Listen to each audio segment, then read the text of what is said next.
Music. The 42nd floor was silent, except for the hum of city lights bleeding through floor-to-ceiling windows. Celeste Hawthorne sat alone at the mahogany table, her slender fingers hovering over a chessboard that had stumped her for an hour. 35. Sharp-featured blonde hair pulled into a low bun. She looked like power itself dressed down after midnight. The door opened. A man in a gray custodian's uniform stepped in, pushing a cleaning cart.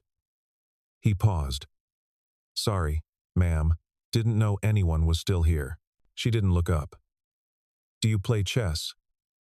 He glanced at the board. "A little." She smiled cold. "Testing. Beat me in this position. I'll kiss you right now." He stepped closer, studied the pieces, moved once, twice, 3 times. Checkmate. The word hung in the air like smoke.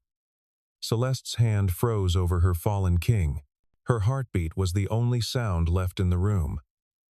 2 people, 2 worlds, same city, same building, but they'd never touched until tonight. Celeste Hawthorne wasn't born into power. She earned it, clawed it, built it from her father's failing pharmaceutical company into a global empire. She'd been a math prodigy at 7, competing in junior chess tournaments by 9. Her father taught her the game in their basement, the only place he wasn't dying. On the board, "Celeste," he'd say, moving her queen with trembling hands. "You see yourself." After he lost his battle with cancer when she was 23, she lost her anchor. Work became oxygen. She expanded operations into 12 countries, crushed hostile takeovers, turned rivals into footnotes. The press called her ruthless. She called it survival. Men came and went. They loved her resume, her penthouse, her last name. None loved her. She stopped trying. Every relationship ended the same way. Disappointment, dressed in apologies. The last one, Marcus, a venture capitalist who proposed at a charity gala, left her 3 weeks later for someone warmer, more available, his words. She'd laughed at the time, cried later, alone in her bathroom, mascara running. So she played chess alone late at night against puzzles that had no ego and no agenda. It was the one game she couldn't fully control, and that both terrified and thrilled her. Her board was custom-made, carved from Carpathian elm. The pieces weighted and cold. She kept it in her office, a relic from her father's study. Some nights she sat there until dawn, replaying old games, searching for the move she'd missed, the move that could have saved him, saved her, the move that would prove she was more than her armor. She told herself she didn't need anyone. The lie worked until tonight. Across the building, 6 floors down in the service corridor, Liam Carter was clocking in for the graveyard shift. 39 years old, tall, lean, with the kind of quiet face people forget until they need something. He wore the uniform without shame. It paid for health insurance. It kept Emma alive. Liam had been a chess prodigy too. At 17, he was the youngest player to crack 2,400 on the USCF rating scale, 2 steps from Grandmaster. Coaches called him the future. Sponsors lined up. The New York Times ran a profile. The boy who sees 10 moves ahead. He was supposed to be the one who made it. Then he met Sarah. Fell in love at a college tournament in Boston. She was preemed, laughing too loud in the crowd, wearing a hoodie 2 sizes too big. They married young. She got pregnant. He kept playing, winning state championships, climbing the rankings. When Emma was 2, Sarah started coughing. 6 months later, they had a diagnosis: stage 3 lung cancer, non-smoker, no family history, just bad, brutal luck. Liam quit the circuit, sold his trophies, worked 3 jobs, prep cook, night security, weekend driver, anything that kept him close and kept the bills paid. Sarah fought for 4 years. Chemo, radiation, clinical trials that promised hope and delivered agony. She died on a Tuesday in March, holding his hand, whispering, "Take care of our girl." Emma was 6. Now she's 8. Chronic asthma triggered by stress, cold air, sometimes nothing at all. The emergency inhaler lived in Liam's pocket. The nebulizer sat on their kitchen counter like a third family member. Every night he listened to her breathe, terrified the sound would stop. He worked custodial at Hawthorne Industries because it offered the best healthcare plan in the city. Full coverage, low copays, no caps. It wasn't about pride. It was about keeping his daughter alive. He still played chess, not in tournaments, not for rankings, but in his head on lunch breaks, teaching Emma the moves his wife never got to see her learn. He told Emma the same thing his father told him. Chess teaches you that every piece matters, even the ones people underestimate. Tonight, he was scheduled to clean the executive floors, 42 through 45. He didn't expect to find anyone, and he sure as hell didn't expect what happened next. Celeste stared at the board like it had betrayed her. 3 moves. She'd been destroyed in 3 moves by a man whose name she didn't know. The first move had been simple, a knight fork she'd overlooked. The second exposed her king. The third ended everything. Liam stepped back, calm, hands in his pockets. Short game, but memorable. Her eyes snapped up. Pride and curiosity fought for control of her expression. Her pulse hammered in her throat. She'd played Grand Masters, lost to them sure, but never like this. Never in 3 moves to a man in a custodian's uniform who smelled like floor polish and humility. "You think I won't keep my word?" She stood. Her heels clicked against the hardwood as she crossed the space between them. She was smaller than he expected, 5'6" in shoes, maybe less. But the way she moved made her seem taller, dangerous. She placed one hand on his shoulder, leaned in, and kissed him. It wasn't long, maybe 2 seconds, but it was real, warm, soft, deliberate. Her lips tasted like coffee, and something sweeter. Something he couldn't name. When she pulled back, her cheeks were flushed, her breathing uneven. "Now you can get back to work," she said, voice tight, controlled, like she was negotiating a merger instead of recovering from a kiss. He didn't move, just looked at her with something she couldn't name. Not pity, not judgment, something softer. "I think you just did something very brave." She blinked. No one had called her brave in years. Powerful, yes. Intimidating, often. Cold occasionally, but brave. He picked up his cart, the wheels squeaking slightly on the polished floor. Moved toward the door. Paused with his hand on the handle. "Good night, Miss Hawthorne." The door closed. She stood there, hand drifting to her lips, pulse hammering in her ears. She'd kissed strangers before, quick, meaningless, regrettable. This wasn't that. This felt like falling. She sat back down at the board, staring at the pieces he'd moved. His strategy had been elegant, aggressive, but not reckless. He'd seen 3 moves ahead while she was still calculating one. The kind of vision that took years to develop. The kind you didn't lose just because you changed uniforms. Her phone buzzed. A reminder. Board meeting 7 a.m. Quarterly review. She ignored it, picked up her fallen king, turned it over in her hand. For the first time in years, Celeste Hawthorne didn't care about tomorrow. She only cared about the man who just walked out and why her hands were still shaking. By morning, curiosity had turned into obsession. Celeste pulled his employee file before her first meeting. Coffee going cold on her desk. Name, Liam Carter. Age 39. Department facilities. Hire date 11 months ago. Background check clean. Emergency contact, Emma Carter, daughter. Age 8. Then she saw it, under previous employment. Professional chess player, USCF, peak rating, 2,437. Her coffee went cold in her hand, 2,437. That was 2 steps from Grandmaster. That was national tournament level. That was the kind of rating you didn't stumble into. You bled for it. She opened a new browser tab, searched his name, found old tournament records, a profile on chess.com that hadn't been updated since 2015, A grainy photo from a junior championship in 2003. He'd been 17, holding a trophy nearly as tall as he was, smiling like the world belonged to him. Then nothing. No tournament entries after 2015, no rankings, no updates, just silence. She kept digging, found an obituary. Sarah Ann Carter, beloved wife and mother, lost her courageous battle with cancer on the 14th of March 2017. She is survived by her husband Liam and daughter Emma. Her chest tightened. Widowed, single father.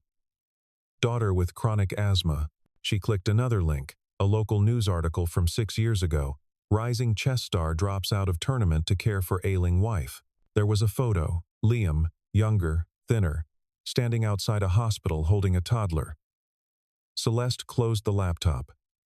Shame crept up her spine, hot and unfamiliar. She'd mocked him, challenged him like he was some toy, some amusing distraction in her evening. She hadn't seen him, really seen him. She stood, paced her office, heels sinking into thick carpet, looked out over the city she'd conquered, and felt for the first time, in a decade small.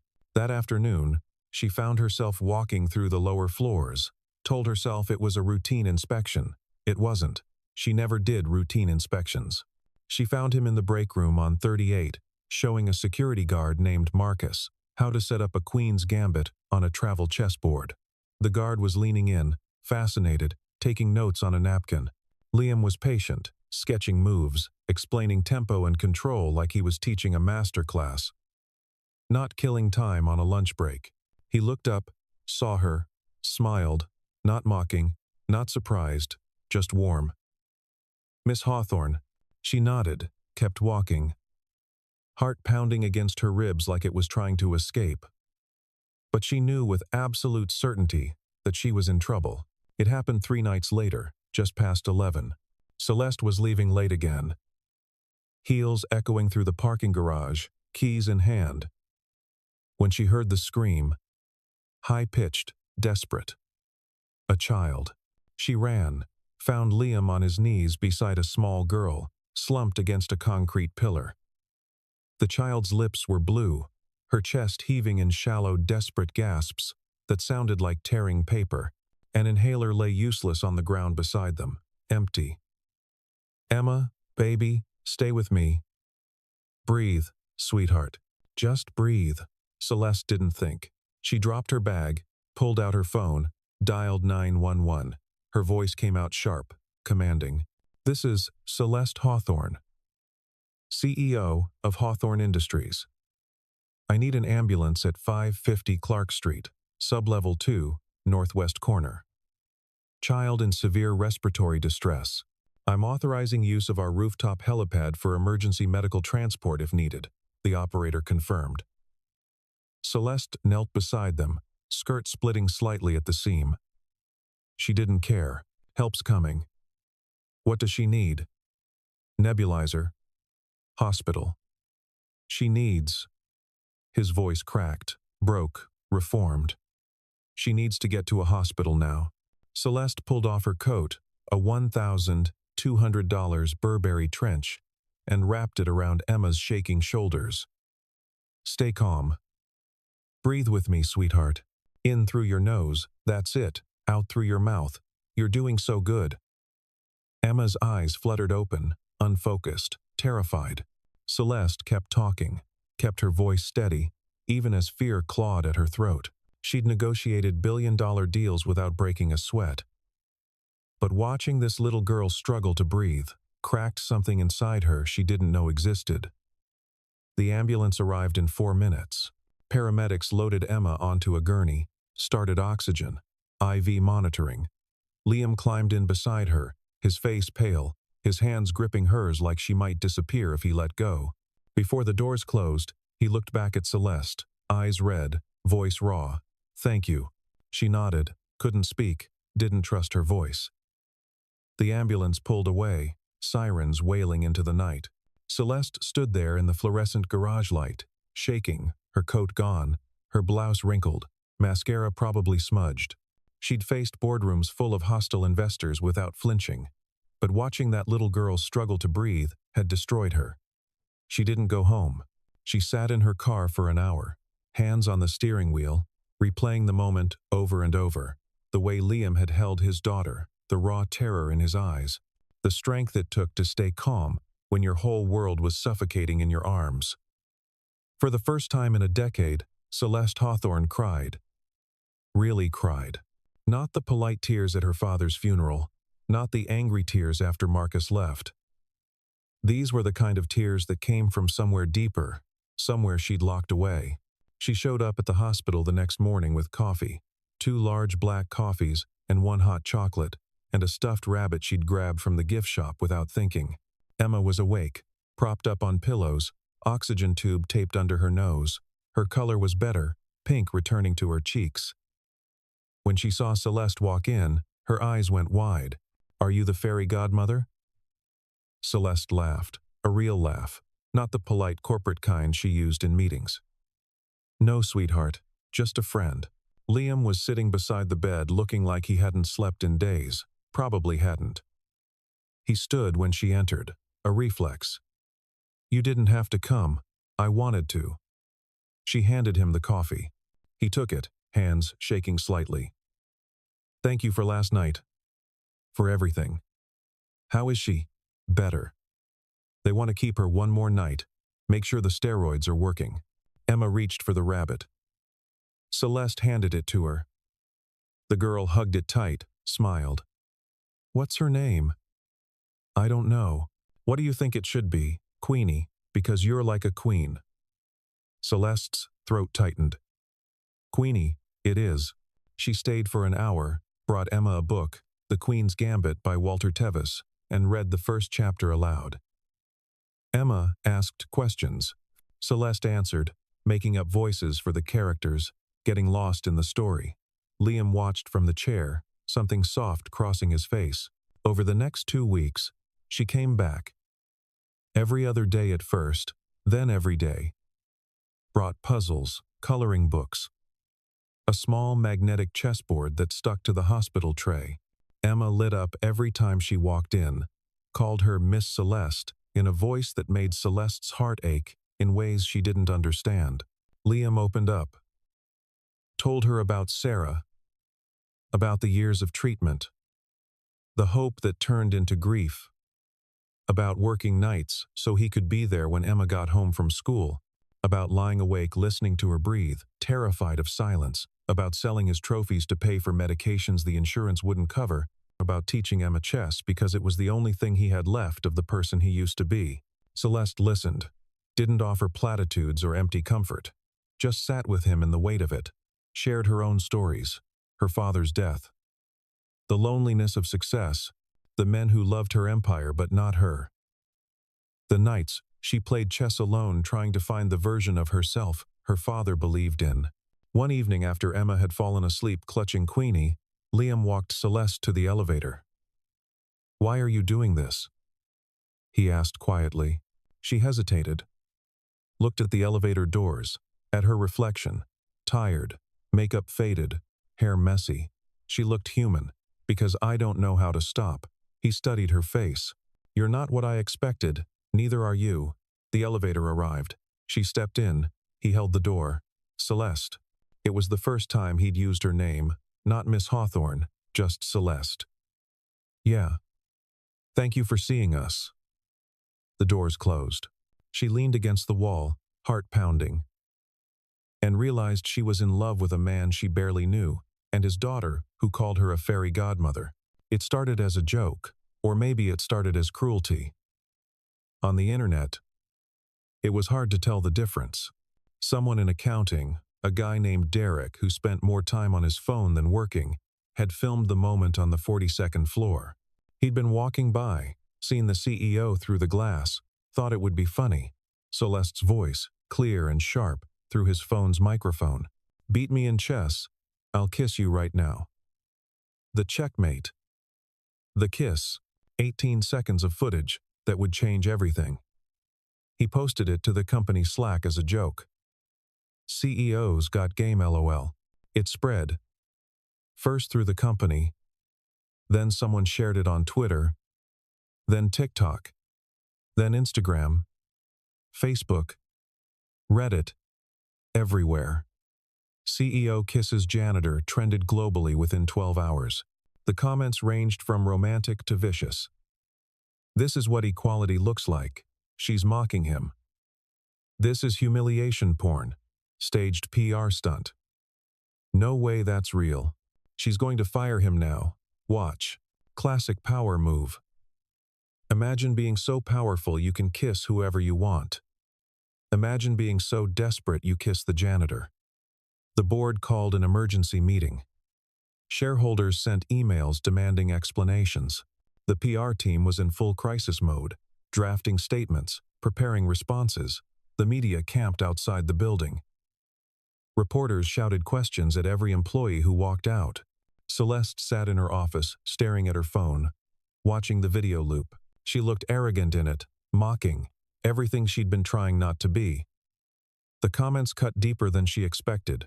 She'd been called worse things, but seeing it, seeing herself through their eyes, hurt. Her assistant buzzed in. "Miss Hawthorne, the board is waiting. They want a statement before market close. Tell them I'm handling it." But she wasn't. She was spiraling. That evening, she found Liam in the break room on 6. He was alone, packing his things into a cardboard box. His uniform was folded on the chair. He was wearing jeans and a faded Radiohead t-shirt. "Are you quitting?" she asked from the doorway.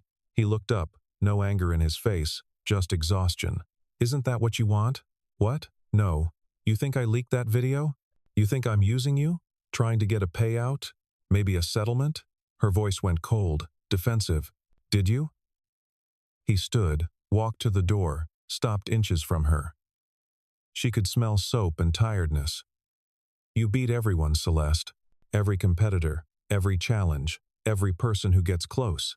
But you can't beat your own pride." He walked past her, down the hallway, disappeared into the stairwell.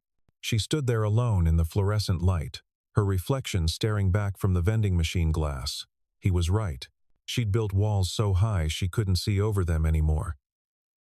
And now she'd lost the one person who'd made her want to try. Liam's phone rang at 2:17 a.m. on a Thursday.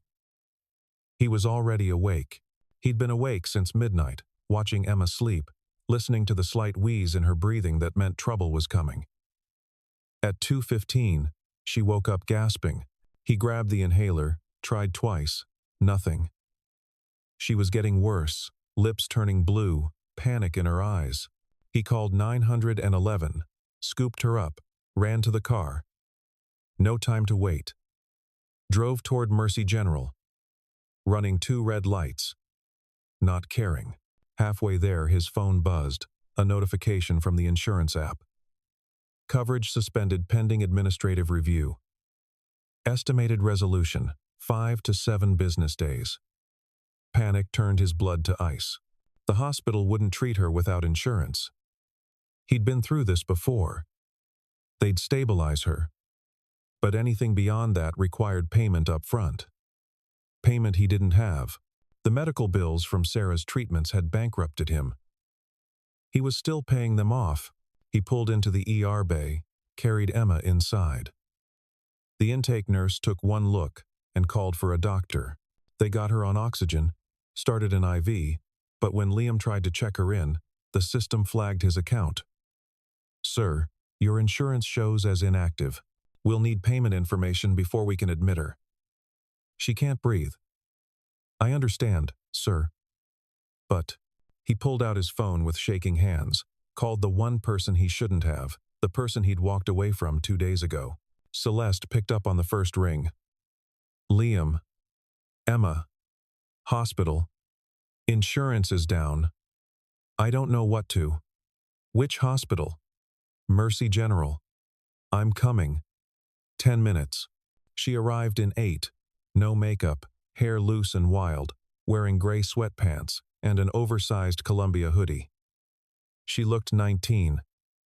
She looked terrified.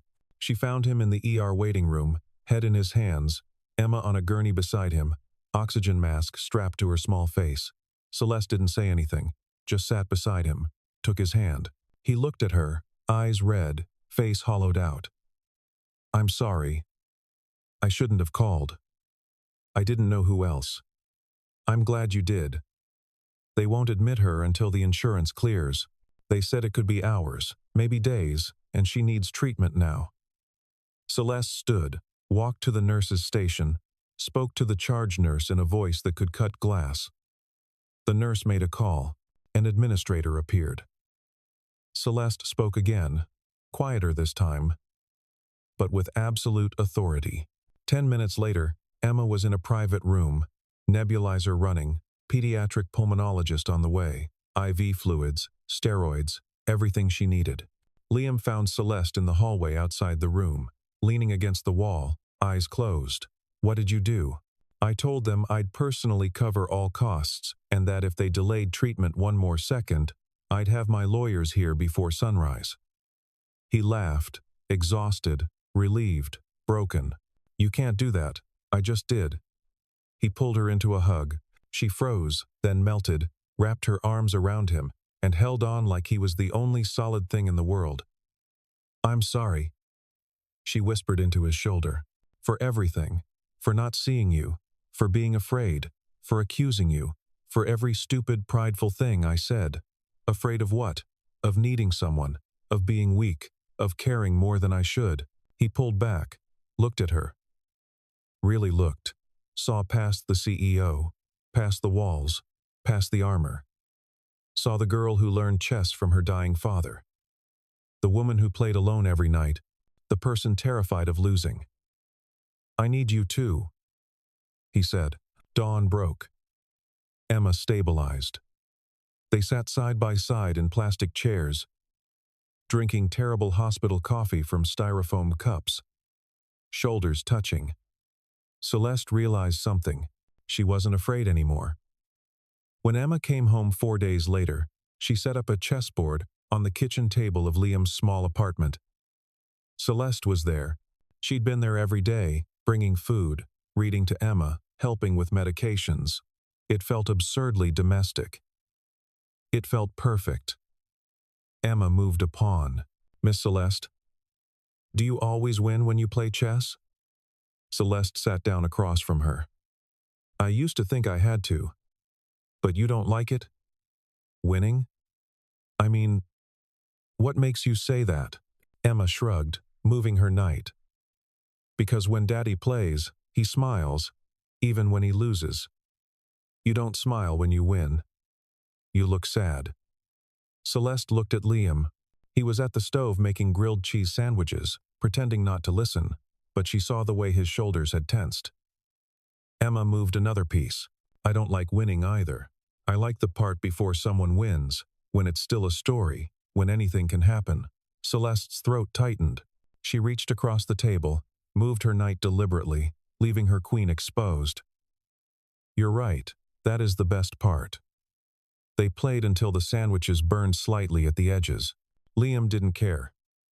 He sat down, joined them, and the three of them laughed over a game no one was trying to win. Later, after Emma fell asleep on the couch, Celeste and Liam sat on the fire escape, city lights spreading below them like fallen stars. "She's smarter than both of us," Celeste said. "She gets it from her mom. Sarah saw through everyone's bullshit. Made me a better person just by existing." Celeste looked at him. "I want to do something for kids like Emma, kids who love the game but can't afford lessons, can't afford equipment, kids whose parents work 3 jobs and still can't make rent. What are you thinking?" "A foundation, free chess programs in underserved communities. After-school clubs, scholarships for tournament fees, equipment grants, maybe even a residential summer program." Liam smiled. "You'd be good at that. We'd be good at that." He took her hand, laced his fingers through hers. "Yeah, we would." The press conference was short. Celeste insisted on that. She stood at the podium in the Hawthorne Industries headquarters. No notes, no script, no PR team whispering in her ear, just her. The room was packed. Journalists, board members, employees, cameras from every major network. "I made a mistake," she began, voice steady. I disrespected someone I care about. I let pride and fear control me. I built walls instead of bridges. I treated people like chess pieces instead of human beings. Silence.